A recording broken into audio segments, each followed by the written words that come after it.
Hey Raghunath, tell everyone about our Patreon community. Sure, Kastuba. The Wisdom of the Sages Patreon community is an incredible online yoga resource. If you like the type of yoga wisdom and culture we share on the show, then our Patreon community is a great next step. This is a listener-supported podcast, and any level of sponsorship will unlock a wide range of live and archived classes, talks, and even workshops. Raghunath teaches, I teach, and we have a host of other excellent teachers on topics ranging from yoga philosophy, asana classes, storytelling, Ayurveda, kirtan, cooking, meditation, and a lot more. We even have an incredible online Bhakti 12-step recovery group. So if you want to check it out, go to patreon.com/wisdom of the sages. All right, let's get it on. Om Namo Bhagavate Vasudevaya. Om Namo Bhagavate Vasudevaya. Om Namo Bhagavate Vasudevaya.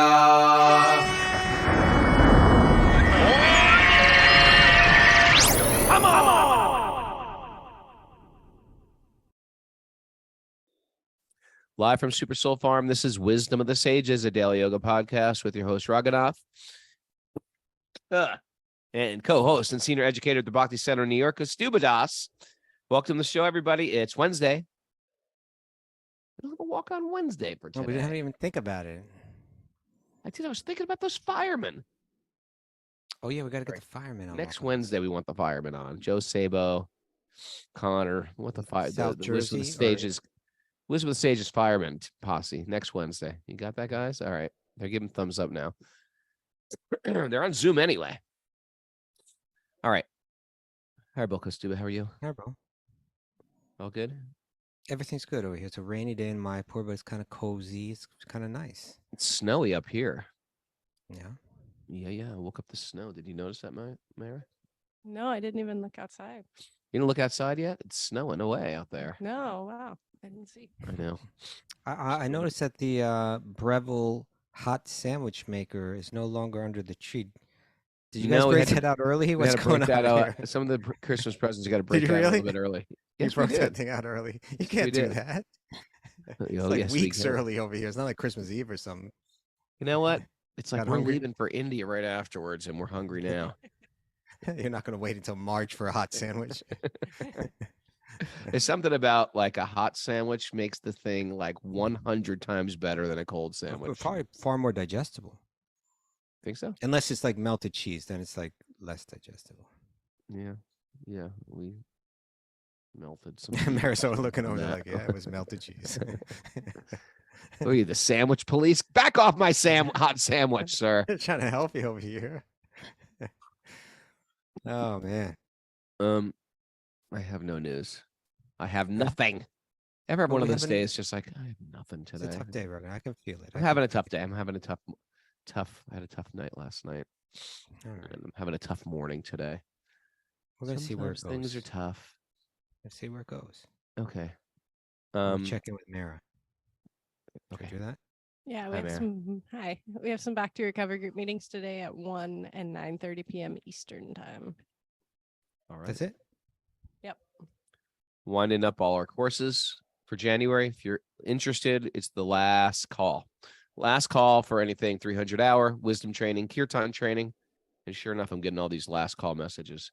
So if you're into it, it's closing. Registration's closing. And of course, Mayapur. If you're interested in Mayapur, that's also on our website. It's a week.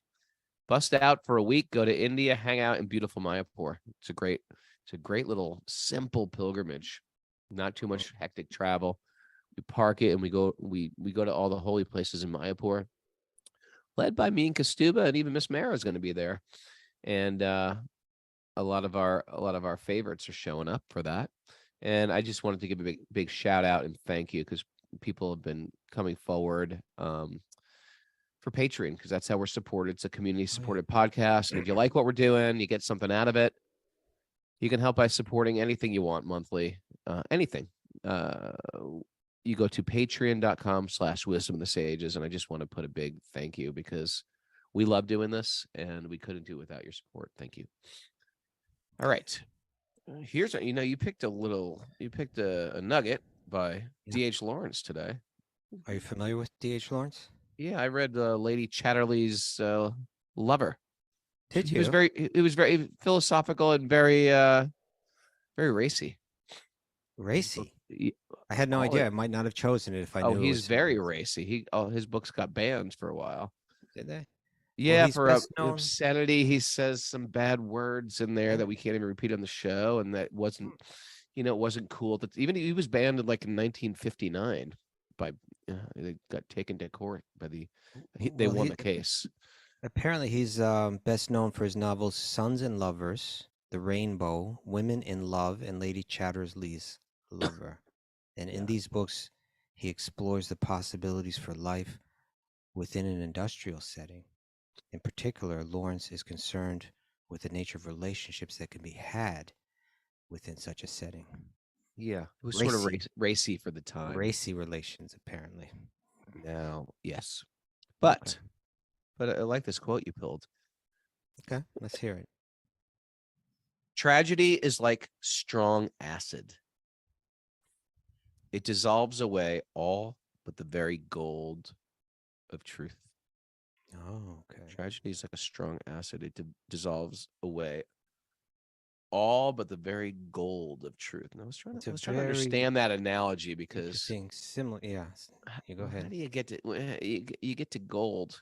You get to gold through like crushing and panning, and gold's like a dense metal, and I guess the other things fall away. I guess I didn't know there's like an acid involved within that Maybe process, it could be. and I don't You think want to there check and is. see that, Mara, if that's the way they find gold, if they use They acid use like ever. cyanide to get gold. Cyanide? They crush it, they roll it, they pan it to get it from rock.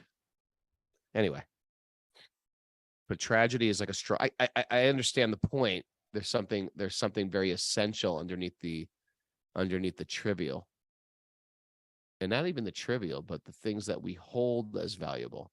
Right. I'm It's too just trivial. It's not a real tragedy, right? It's sure.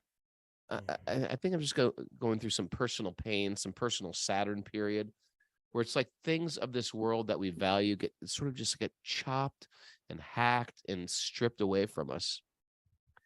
And it leaves me in a place of just like, there's really nothing but Krishna here. It's so easy to get bitter and hurt and feel betrayed and feel broken. And it seems like that wants to be the natural reaction to investing in people, places, things that have, it's like penny stocks. You put some investment in, you get so little in return, if any, if not lose everything. And I'm assuming this morning it's perhaps to get us to something even more essential, like this analogy is saying, like the gold. We're investing in things that are not necessarily going to pay off. And if we're sincere, Krishna makes that become very, very evident. What are you investing in? What do you expect your return on investment to be? And Krishna says, it's just you and me here. It's just you and me in this world. You can invest in service and love. And even that, don't do it with this expectation of return. Do it for the sake of service and love. And be happy with that. What are you getting out of this, Prabhu? That's your truth. And yeah, I appreciate what you're saying. Excuse me. There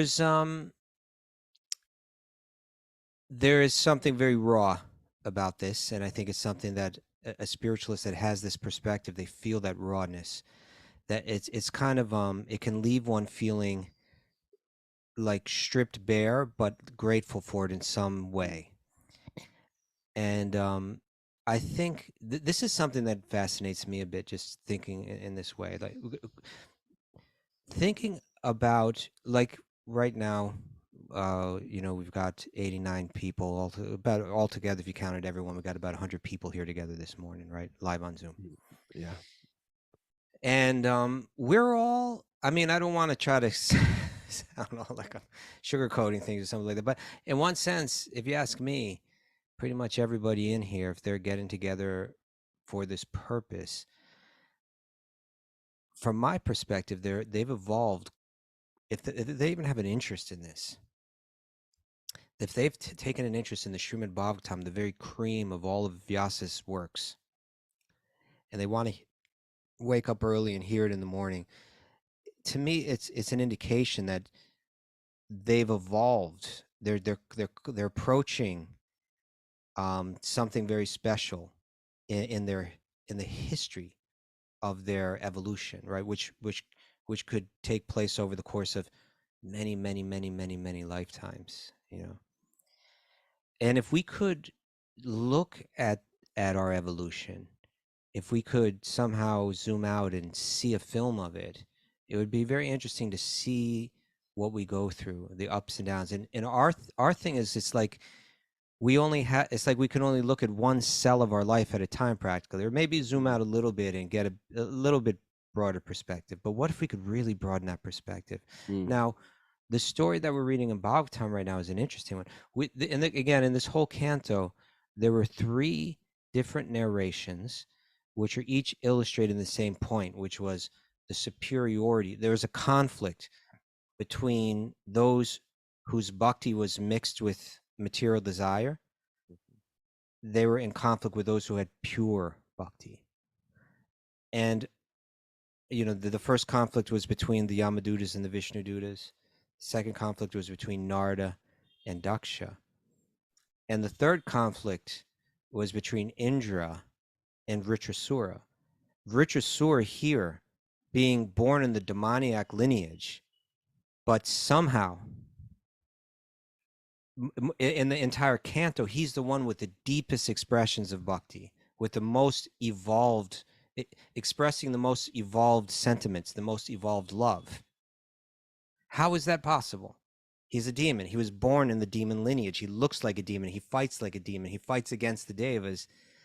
Everything seems to be saying that he's not evolved, but he opens up his mouth and you hear what's inside, and you're like, oh my God, that's the most evolved being that we've met yet in the whole canto, in a sense, in a way. Now, how did he get there? That's going to become the question, and that's going to become the question. We're starting a new chapter today. That's going to be the question that Maharaj Pariksit puts to Sukadeva Goswami. Hold it.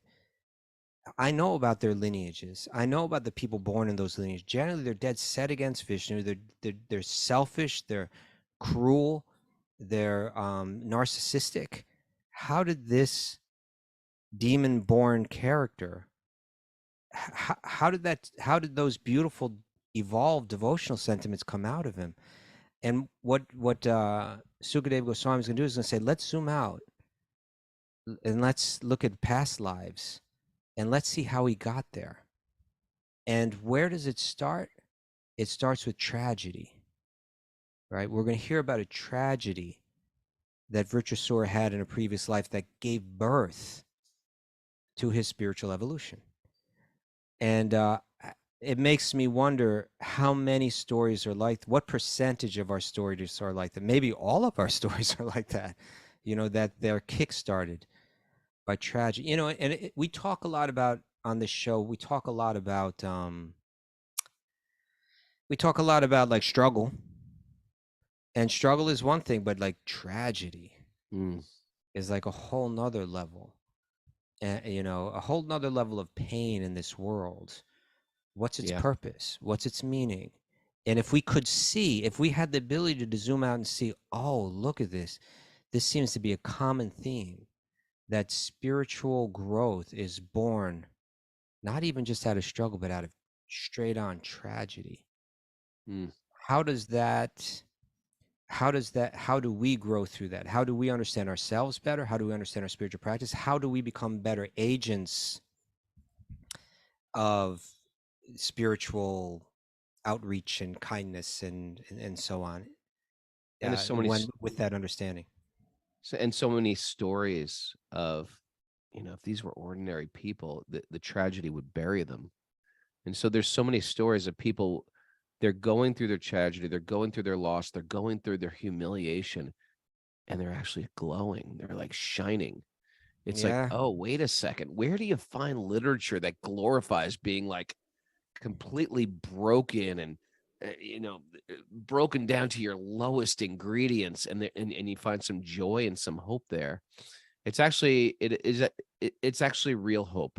It's actually really hope. Not like he overcame his obstacles and now he's successful. He's made it in this world. It's just the opposite.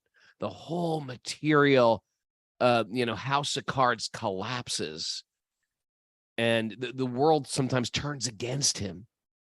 But there's some incredible beauty there, and they're taking shelter of Lord Vishnu, and they're finding some solace and some empowerment and some depth and some connection and some Truth, as and some D.H. truth, Lawrence as says. D.H. Lawrence says. Yeah. Yeah. And I'm getting something here, Raghunath. I don't know if Mara got anything, but there's acid tests used to separate gold from other metals and so on. So at least there's that.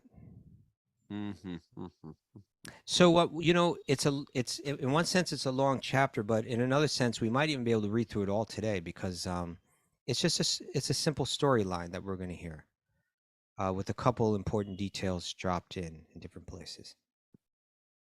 I'm reading Jiva Dharma, and I was sort of mentioning this yesterday, but a similar thing is going through. There's a wealthy mercantile family who deals with gold, strangely enough, who deals with gold. The whole mercantile community deals with gold, and they're all devotees too. But this one particular family, they were just absorbed in the gold, and they felt like, part of the duty of a grihasta is you take people and you welcome them, you invite sadhus into your house. But they were so stingy with their money, they didn't invite anybody over, because they felt like, we got to really keep it's going to cost money to feed people and take care of people. So they really just kept within the family, and they were just very stingy with how they spent money. And they felt like, we've got 4 kids. We want to make sure these kids have a good amount of money when we get old and stuff like that. We need our money for retirement, and just let's just zip it up, and we won't be so mingling with the spiritual community out there. We'll just do our quote duty, so to speak, our work. And then it tells the story about how the kids grew up, and they all got married, and they just wanted the parents' money. And they were just heartless. Even though the parents gave their entire life to those kids, the children were heartless to the point of like neglectful. And the children eventually were, the parents were like, well, don't neglect us. We need you now. Listen, we have more wealth hidden. And yeah, he's like almost got to bribe the kids to love them and care for them. And so eventually they were like, okay, well, we've got an idea. Why don't you guys go on pilgrimage to Mayapur, to Navadvip? And when you come back, I think it'll be good for you. And while they were gone, the children had found their hidden treasures, and it was just like this horrible situation. But while in Mayapur, they started getting a taste for real spiritual life. And someone informed them, hey, your family actually has turned against you. And so their entire life, they were investing in something that had not only no return on, little return investment, no return on investment whatsoever. And they were getting advised while they were in these holy places, like, what? There's one investment in this world. It's the holy name. You invest your heart in the holy name, in serving the Vaishnavas and serving Lord Vishnu, and you're going to find peace in this world. Let everything go. These people, your own blood relatives are trying to cheat you right now. And there's something interesting, because we have such a deep attachment to those people who are related to us by blood, even if they treat us horribly. There's some deep woven attachment to them. Yeah. And part of our philosophy is actually we're related to everybody. We are actually connected to everybody. And you may find parents siblings, and even childlike dependents who are not blood related to you in your life. You know, you might have a better father. Krishna might send you a better father than the father that was your seminal father. He might send a better father figure to lift you up. Your guru could be like that to you, or a child could be like that to you. Child will be a better father to you. Be a better son or daughter than your own birth child is. Anyway, I need to hear these things on a regular basis. Okay. You ready to go? I'm ready. Narayanam Let's see if we do the whole namaskritya chapter, naram maybe. shaiva narottamam devim saraswatim vyasam tato jayam mudirayat. Before we start the Srimad Bhagavatam, which is our very means of conquest, one should offer respectful obeisances to the Supreme Lord Narayan. To Narayan Rishi, the supremest human being, and to Mother Saraswati, the goddess of learning, to Srila Vyasadeva, the author.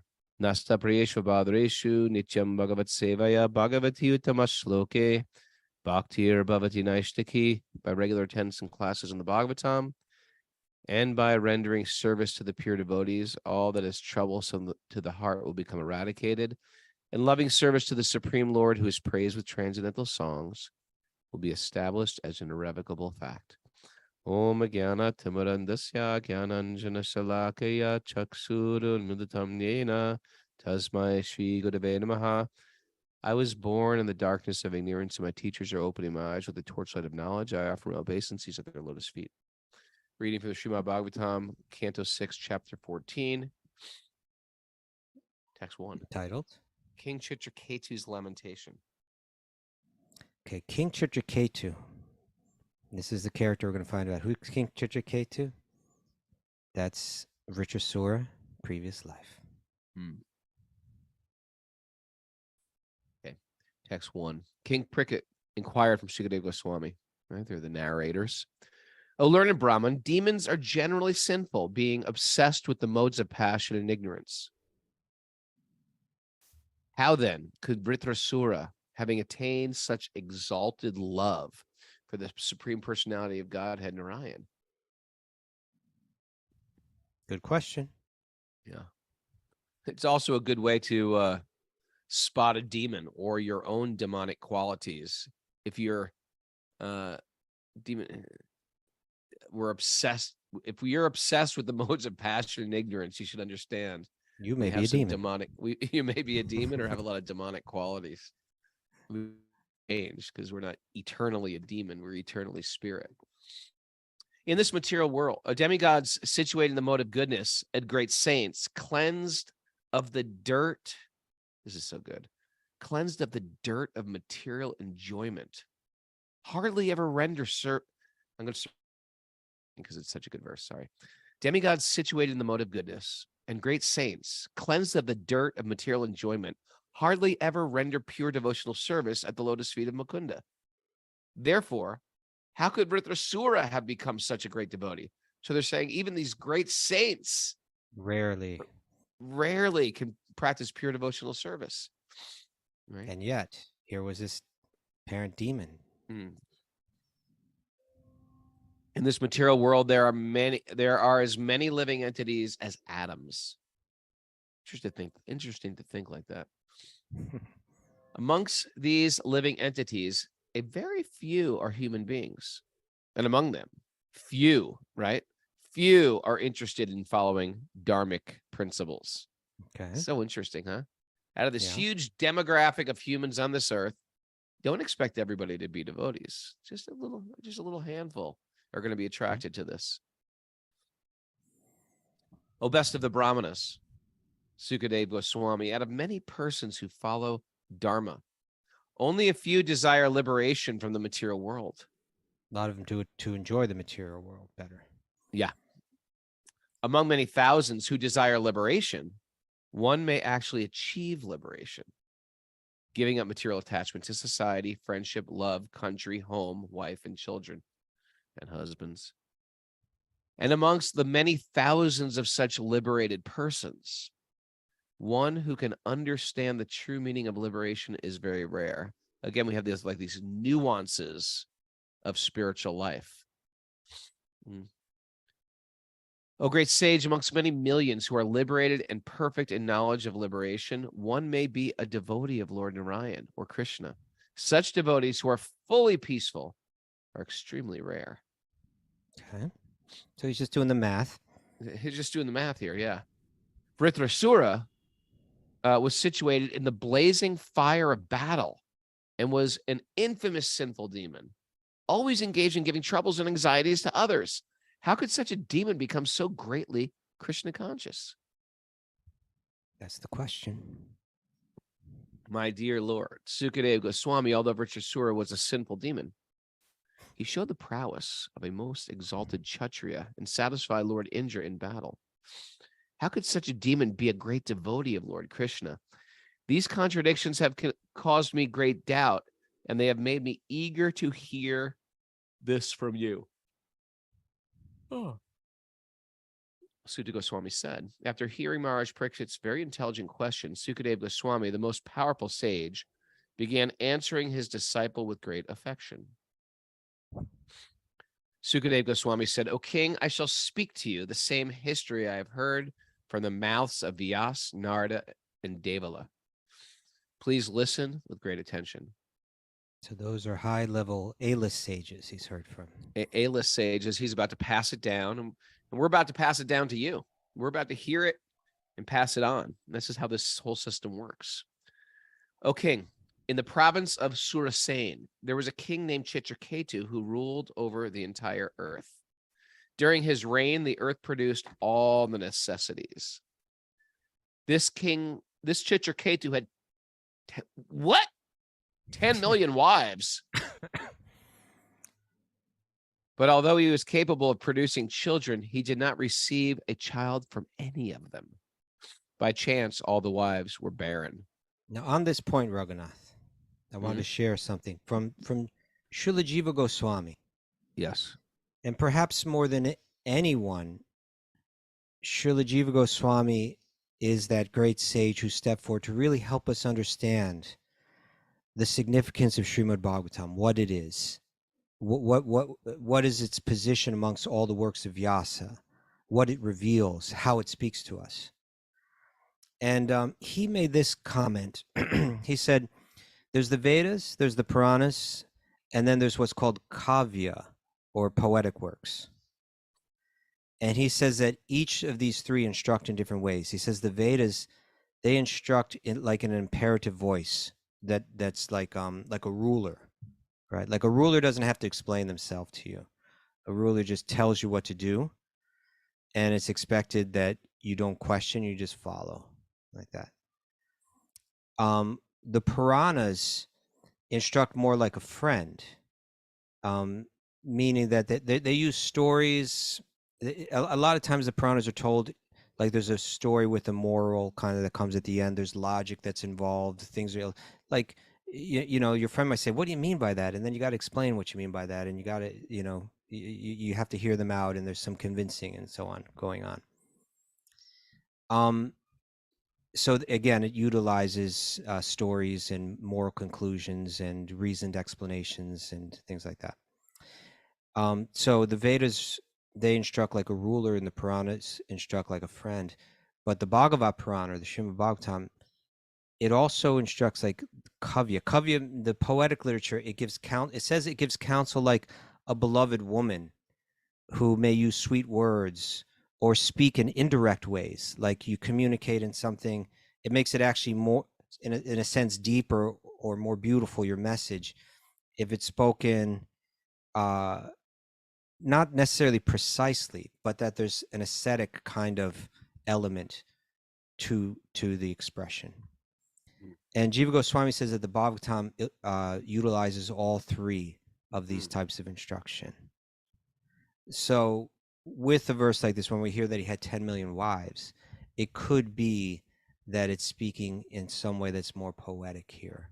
He had a lot of wives. He had a lot of wives. Yeah, he had many, many wives, that we could put it that way. Okay. That's a little bit easier to understand than 10 million. Because, you know, we don't see that. We see that he's an earthly king. We don't see that he has some super mystic powers. You know, we're not hearing anything like that. So this could be a case where it's like that. His queens all had beautiful faces and attractive eyes. What? No. Citraketu, the husband of these wives, was endowed with beautiful form, magnanimity, and youth. He was born in a high family. He had a complete education. He was wealthy and opulent, right? He's got the He had good, all the good karma. He's got everything's going for this guy. Nevertheless, in spite of being endowed with all these assets, he was full of anxiety because he did not have an heir to the throne, a son. Now, interesting, right? Because like a lot of guys out there might be like, I'm working hard in this world. I'm struggling. If I just had one beautiful woman that was dedicated to me as a loving wife, then I would be happy. What else would matter? What to speak of? He doesn't only have one. He's got like many beautiful wives. He's born in a very high, famous family. He's very deeply educated. He's got a beautiful bodily form himself. He's wealthy. He's opulent. He's got it all. One little grain of sand in his sweet rice. He just can't have a son. And for the king, that's so important because there's a lot of responsibility and pressure to not only care for the people at your stage, but to prepare for the next stage where you move on, to have a son that can step up and rule with power, with dharma, with reason, with intelligence, and also with sheer military, martial power to protect the citizens. He's expected to have a son. He's dependent on having a son. And he's thinking, I come from a whole lineage of great kings who've not only protected the people, but also prepared for the future of the people by having and training a son. Am I going to be the one that breaks that chain? Sure. We don't have that type of ancestral pressure that these families have had. They've got pictures on the wall of their ancestors or statues. And even nowadays, there's a loss and a pain in people's heart. They'll spend, tens of thousands of dollars to have a child. Yeah, sure. Yeah, but imagine if the entire all of your all the citizens of where you live are waiting for that child. Your parents, your grandparents, even your forefathers. You feel like, oh my God, I'm letting down my forefathers. So there's an extra special pressure going on right now with this king. So even though he's got everything, one detail, and he's full of anxiety. Okay. Text 13. 13. His queens all had beautiful faces, attractive eyes, yet neither his opulences, his hundreds and thousands of queens, nor the lands of which he was the supreme proprietor were sources of happiness for him. Right? Once upon a time, when the powerful sage named Angira was traveling all over the universe without engagement, by his sweet will, he came to the palace of this king, Citraketu. Citraketu immediately stood up from his throne. Right? That's how you honor someone. First, you stand up. Oftentimes you hear you bow down, but it's actually first when someone comes in, you stand up. Then you bow down.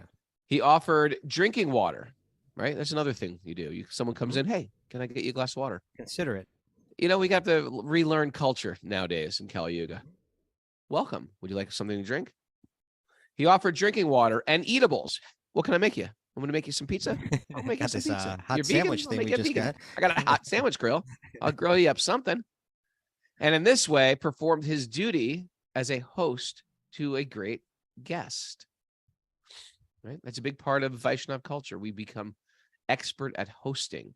And it's particularly significant that the king does so, right? The king who's like just being, honored and worshipped and, like everybody's like shown ultra respect. He shows respect to the sage. When the rishi was seated very comfortably, the king, restraining his mind and senses, sat on the ground at the side of the rishi's feet. So here's a king. He's off the throne. He's sitting on the ground. Americans don't sit on the ground so much. We don't like the ground.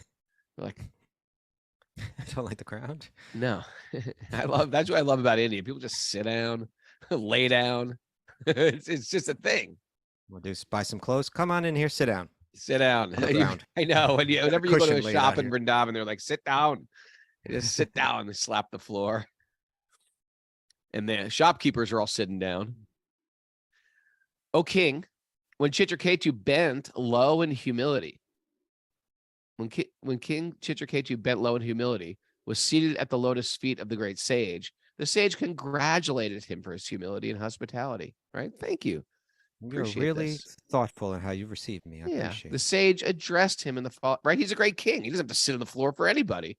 But a great sage comes, he'll That's what sit you down do. right at the feet of that sage. Angira said, here's the sage. My dear king, I hope that your body and your mind and your royal associates and your paraphernalia are well. I hope your paraphernalia He is did well. not mean What's that? drug paraphernalia there. What He does meant paraphernalia mean? I guess all of his accoutrements as a king, that everything. How wide that extends, I'm not sure, but it could mean your army. It could mean, all your kind of things, I chariot suppose. doesn't have a flat tire. All right. When the 7 properties of material nature, the total material energy, the ego, the 5 objects of sense gratification, are in proper order, the living entity within the material world, the material elements, is happy, right?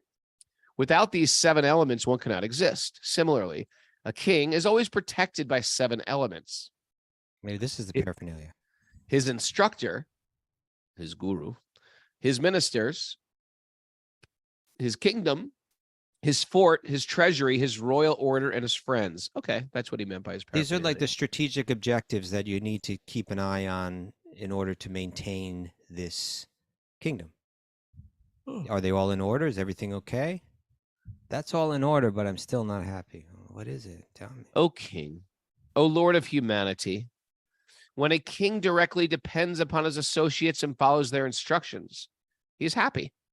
Similarly, when his associates offer their gifts and activities to the king and follows his order, they are also happy. O king, are your wives, citizens, secretaries, and servants and merchants who sell spices and oil under your control? Are you also in full control of the ministers, the inhabitants of your palace, your provincial governors, your sons, and your other dependents? So he's inquiring on the level of the economy. He's inquiring on the level of the state government And his family. and his If the family. king's mind is fully controlled, all his family members and government officers are subordinate to him. His provincial That's governors key. present taxes on time without resistance, and what to speak of lesser servants. Okay. O king, I can observe that your mind is not pleased. You seem not to have achieved your desired goals. Is this because of yourself? Is this because of you yourself, or has it been caused by others? Your pale face reflects your deep anxiety. You can read it right on his face. O king, although the great sage Angira knew everything, he inquired from the king in this way. Right? The sage already knew the deal. Mhm. Thus, King Citraketu, desiring a son, bent low in great humility and spoke to the great sage as follows. Here's what he said. O great Lord Angira, because of austerity, knowledge, and transcendental samadhi, you are freed from all reactions of sinful life. So at first he's going to glorify his guest. He's not going to jump right in with, gimme, gimme, gimme, give me some goodies. He's going to say, first, I appreciate you. You're no ordinary person. I'm going to glorify you. Therefore, he continues, as a perfect yogi, you can understand everything external and internal regarding embodied conditioned souls like us. He's like, He's- okay, you're onto something. I see. He's also putting himself down here. He's saying, like, I'm just like, you're Yeah. glorifying me. You think I've got all my act together. Listen, I'm an embodied soul, but you are a great soul. A leader, particularly someone in his circumstances, needs to have someone where you can be real like that, right? Yeah. As a person agreed by hunger, I'm sorry, oh great soul, you are aware of everything, yet you are asking me why I am full of anxiety. Therefore, in response to your order, let me disclose the cause. As a person agreed by hunger and thirst is not pleased by the external gratification of flower garlands, right? If you're hungry and someone puts a garland on you, that's not going to satiate your hunger. I am not pleased with my empire, opulence, or possessions, which are desirable even for great demigods, because I have no son, no heir to my throne. Mm. Therefore, O great sage, please save me and my forefathers, right? Because the forefathers are dependent on the son. There's like a connection. Yeah, you maintain that chain of service together. Hmm. Therefore, O great sage, please save me and my forefathers who are descending to darkness of hell because I have no progeny. Kindly do something so that I may have a son to deliver us from hellish conditions. In response to the quest of Maharaj, I mean, when the sage's like, what do you want me to do? Angira Rishi, who was born of Lord Brahma's mind. He's not an ordinary guy That's here. the key here, yeah. I mean, it's so interesting, huh? Think about Jesus Christ, you know what I mean? He was like born of this virgin birth. Hey, Angira was born of the mind of Brahma. That's pretty interesting, too. You could have a whole religion based around Angira Muni. You know what I mean? You could have all Christmas songs celebrating the birth of Angira. You were born out of the mind of Brahma. You were born. You know all things. You were born. Right? We should have thousands of holidays for all these great personalities. Like Christ rose from the dead. That's pretty interesting. Angira knows everything. He was born of a mind. That's pretty good too. Pick a day, we'll celebrate it. Oh, come on, Angira. Read my mind. Right? Anyway. It's In response no one's got to a monopoly on miracles. There's miracles happening in cultures all over the world. I like the miracle Christ rose. I love that. Love the story. There's a lot of miracles going on out there. All right. All I'm saying is we need more songs. Let's work on them after the show. We're gonna. Okay. In response to the request of Maharaj Citraketu, Angira, who was born of Lord Brahma's mind. I mean, we just breeze over that. not on this show. We don't. No, we're gonna let you know how important that virgin birth was. He was very merciful towards him because the sage was greatly powerful personality. He performed the sacrifice by offering oblations of sweet rice to Twasta. Twasta, we were hearing about him earlier. Okay. Yeah. O Parikit, best of the Bharats, the remnants of the food offered in the yagya were given by the great sage Angira to the first and most perfect among King Citraketu's millions of queens, who was named Kritadyuti. So he did this elaborate ritual. Yeah. Added the sweet rice to the fire, chanted the mantras into the sweet rice, and then said, okay, here, I'm going to give this to one of your queens to drink. It's like a lovely way. It's like a magic potion. Yeah. You know, for progeny. Okay. Okay. Also, miracle coming. Get ready, people. More miracles. Thereafter, the great sage told the king, O king, now you will have a son who will be the cause of both jubilation and lamentation. Isn't that the case with all kids? Jubilation and lamentation. The sage then left without waiting for Citraketu's response. He's like, here, she's going to drink this. Your son will cause you great distress and great joy. Later. Yeah, but it's said that Citraketu, he was just in such jubilation in the moment. He kind of, lamentation, like he's going to be like a little bit naughty. He's going to steal my car occasionally. Maybe he won't be super obedient or something like that. Okay, whatever. But he doesn't know just how tragic it's going to be. He's flying high. Right. And then it's just going to crash. What's exciting? The material world, the joys of the material world are exciting, but they're intimately tied with the pain of the material world as well. Yeah. What grants you the most we're breezing joy over grant this you the thing. most pain. We're breezing over this thing. Another miracle. Want to talk about miracles, holiday miracles? Here's one right here. He's going to drink something and get pregnant. Well, I think it's not. I think the it's not just drinking that. Joy to the world. What? Okay. I think After conceive okay. the child in After the receiving semen from Maharaj Chitraketu. what? What? Where are we? 30. 30. Okay, Yeah. sorry. I jumped ahead to another semen verse just to double up. Hare Krishna. As Kritika Devi, after receiving the semen of Lord Shiva from Agni, that's a whole nother story, conceived a child named Skanda, Kartikeya. Krita Duty, this wife of the king, having received the semen from Chitraketu, became pregnant after eating the remnants of food from the yagya performed by Angira. So it wasn't just drinking the potion.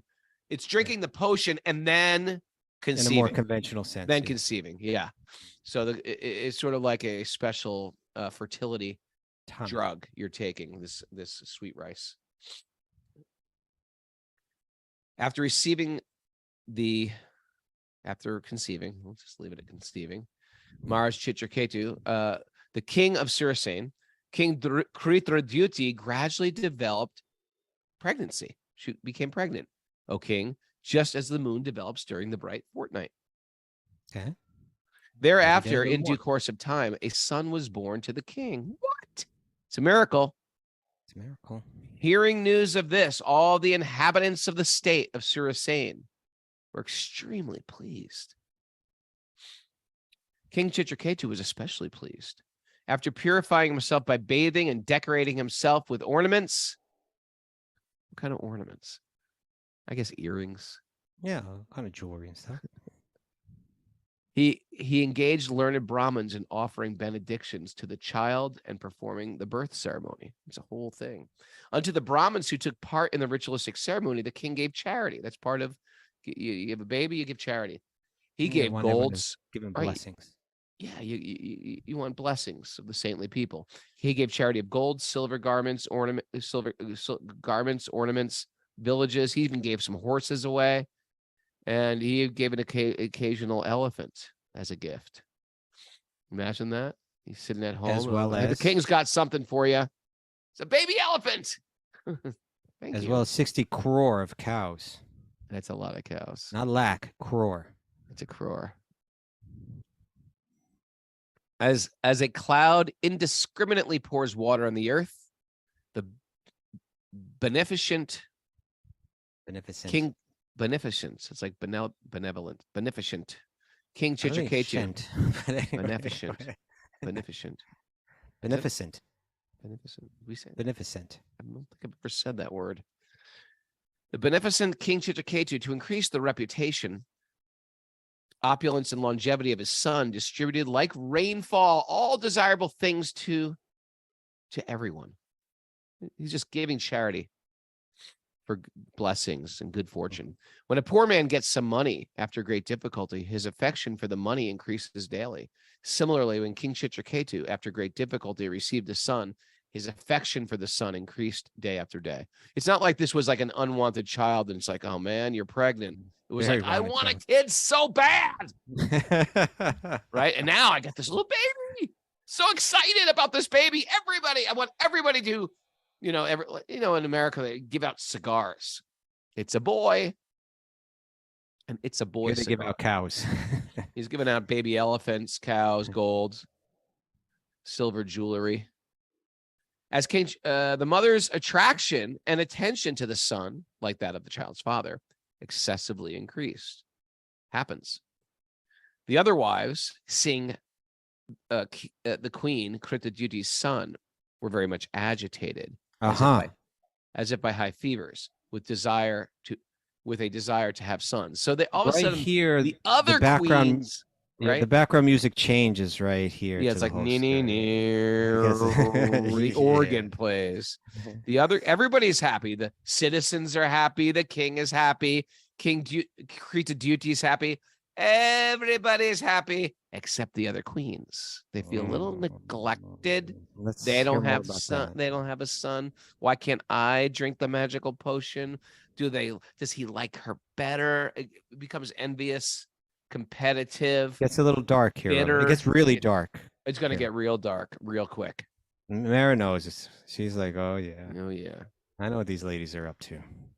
You know what's interesting? This is just like the story of life. It's not like this happened happens presently. happens. Just bitterness and envy. And I got on a YouTube binge yesterday of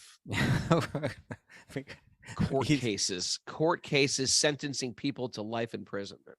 And then you look at one by mistake, and then you get all these other ones come up like, oh, you must love these. Here's a million more. And I tell you, was it really by mistake though? Well, no, the first one was truly by mistake, but then I just started leaning into it, and I'm just like, people commit so many heinous crimes to get their needs met, to get their satisfaction met. So we're about to enter one right now. Yeah. It's not. Let's try to get to the tragedy before we run the out next of time. 2 minutes. Okay. As King Citraketu fostered his son very carefully, his affection for the queen, right, the mother, that also increased. But gradually he lost affection for the other wives who had no sons. It happens. It's hard to satisfy everyone. Well, not only that, this is the I mean, mother, so you're you're attached. And the other queens, okay. The other queens were extremely unhappy due to them being sonless.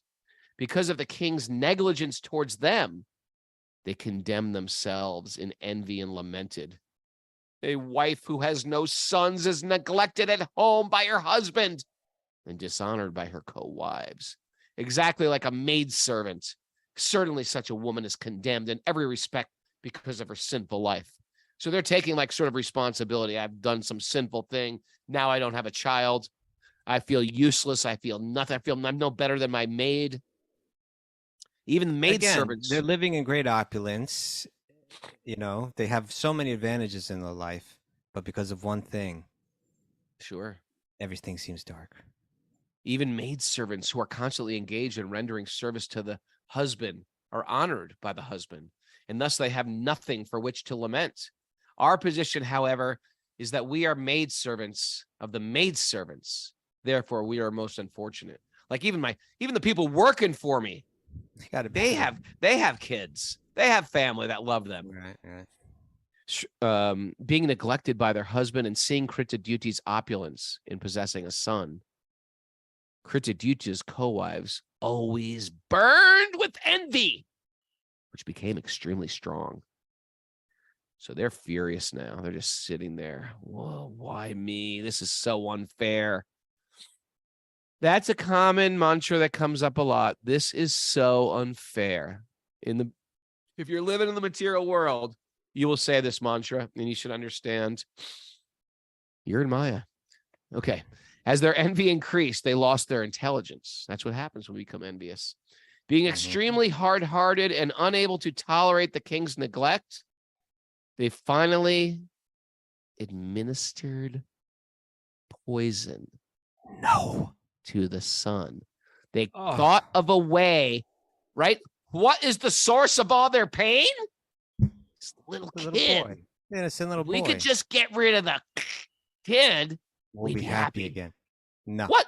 Who thinks like this? You know what? People think of like that. They've been thinking of like this for thousands of years. They're still doing crazy stuff like this. People are so nuts. Unaware. I tell you, don't watch those videos. I came out of that video bender. I was like, oh, God, the world's an unsafe place. I was just, I don't trust anybody. Unaware of the poison administered by her co-wives, King Citraketu walked within the house, thinking that her son was sleeping deeply. Oh my God, what a nightmare. She thinks her son's sleeping. He's been poisoned. She did not understand that he was dead. Thinking that her child had been sleeping for a long time, the queen said, she's very intelligent. She ordered the nurse, my dear nurse, please bring my son here. When the maidservant approached the child who was lying down, she saw that his eyes... This is a bad duty for the maidservant. Like, you're the one that discovers the child's dead? Kill you.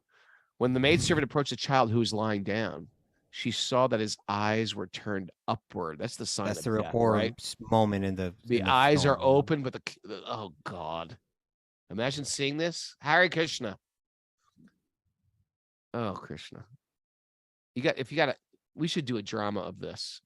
Okay. When the maidservant approached the child, the eyes were upward. Seeing this, she immediately cried, "No! No, I'm doomed!" The maidservant said that, the nurse. In great agitation, the maidservant struck her breast with both hands and cried loudly in regretful words. Hearing her loud voice, the queen immediately came. And when she approached her son, she saw that he was suddenly dead. In great lamentation, her hair and dress was in disarray, and the queen fell to the ground unconscious.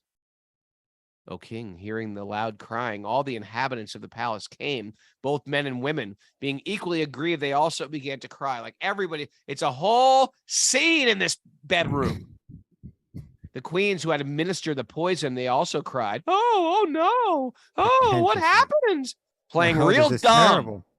Okay. This is horrible. I hate liars. What would happen if like Columbo were in the room right there? He'd be picking up on this. Yeah. Kojak. Kojak. He's like, there's a vial here. Huh.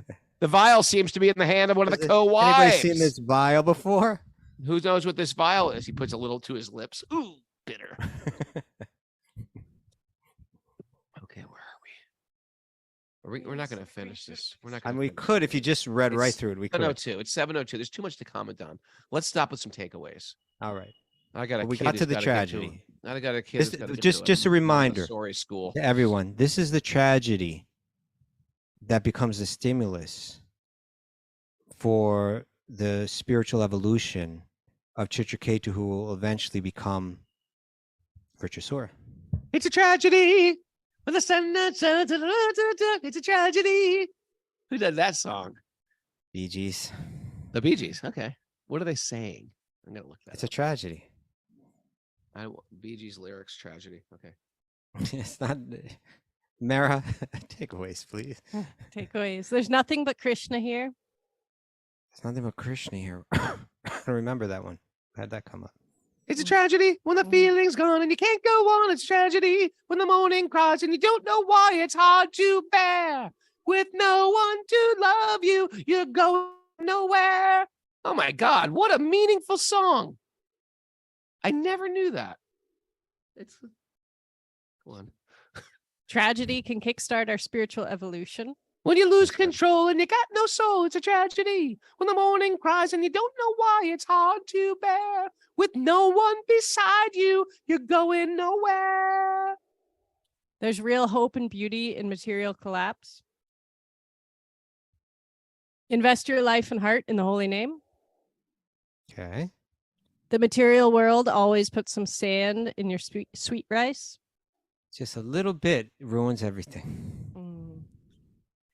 The joys of the material world are intimately tied to the pains. That's right. The higher you go up, the lower it brings you down.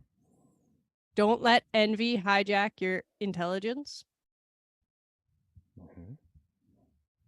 Why me? And this is so unfair are mantras of the materialist.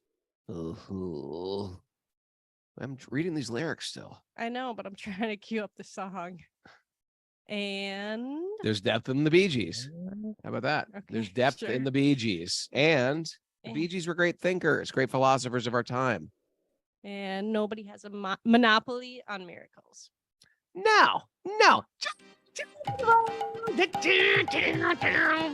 us receive our gift. Angira Muni. He was born from the mind of Lord Brahma.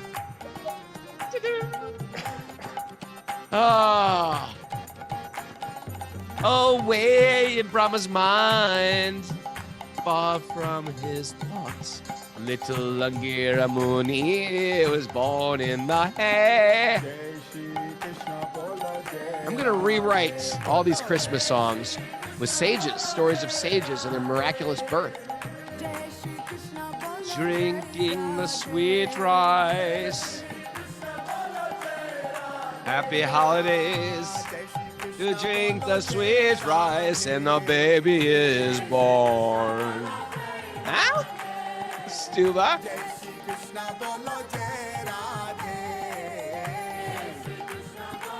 Hark to the bells, hark to the bells, hark to the bells. What else can we do? Dashing through the sky in a chariot. Right? Like that could be one for Surya Dave. Flying through the sky in a chariot pulled by horses. Help me out, Kastuba. Help me out with celestial Christmas songs. You're on your own. You're on your own. Away on Citraketu, no crib for his bed. Little Angira Mooney lay down his sweet head. I mean, there was probably a baby Angira Mooney that was quite adorable.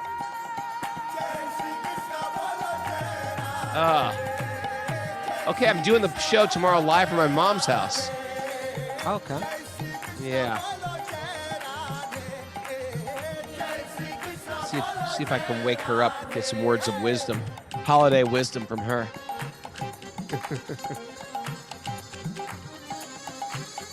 Does all her shopping at the dollar store, all her Christmas shopping.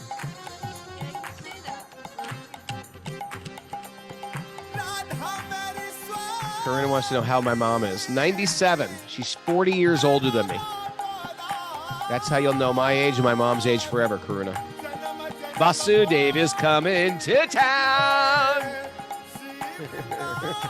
Thanks, Jeff. Oh, Greg DeGates is going to be in New York.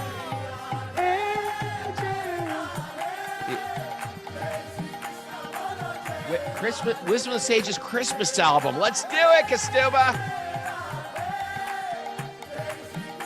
It's not on the top of my list. Temple bells ring, aren't you listening? On the altar, the ghee lamps glistening. A beautiful sight, Sandhya Arti tonight. Walking into Krishna Balaram Mandir. Well, that was pretty good. Gliding, here's Road Rages. Gliding through the night on a chariot of divine light. Through the fields we roam, chanting the holy names alone. Bells on anklets chime, filling our hearts with joy divine. What bliss it is to ride and sing a devotional song tonight. Oh, Krishna's name, chanting all the way. Oh, what joy it is to glide on a chariot of divine grace. Hey, Krishna's name, chanting all the way. Oh, what bliss it is to ride in devotion every day. Hey.